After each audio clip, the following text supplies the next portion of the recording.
घटाओं में क्रम विनिमय नियम लागू होता है कि नहीं, हम पूर्णांक में भी देखेंगे और परिमेय में भी देखेंगे।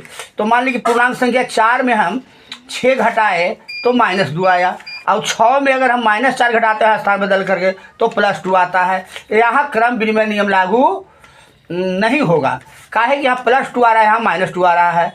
और अब पूर्णांक संख्या के क्रम विनिमय नियम का गुणा में हम देखते हैं कि 5 और 4 में गुना करेंगे तो 20 हो जाएगा, और अगर क्रम बदल दिए तो 4 और 5 में गुना करेंगे तो भी 20 होगा।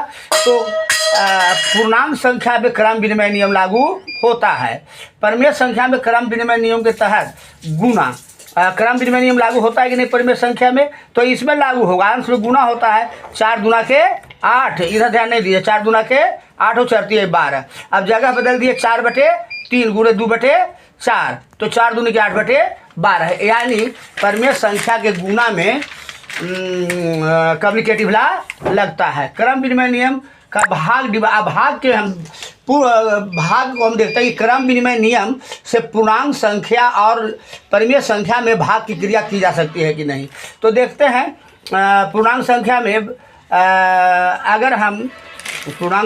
हम अगर भाग देते हैं 3 में 4 से तो दूसरा परिणाम आ जाएगा, और 4 से 3 में देते हैं तो दूसरा परिणाम हो जाएगा।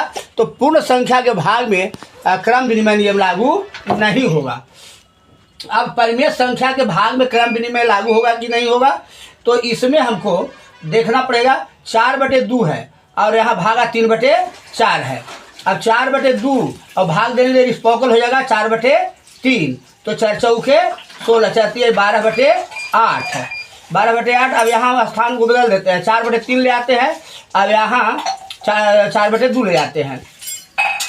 तो अब ऐसी स्थिति में हम गुणा करते हैं तो यहाँ हो जाएगा, अगर अंश में गुणा करते हैं तो 4 चौके 16 और 3 दूनी के 6, और क्रॉस मल्टीप्लिकेशन करते हैं तो 4 दूनी के 8 और 4 3 12। अब यहाँ अंश 12 था, यहाँ 8 था, अब यहाँ अंश 8 है, यहाँ 12 है, यहाँ 16 और 6 है, और यहाँ जो है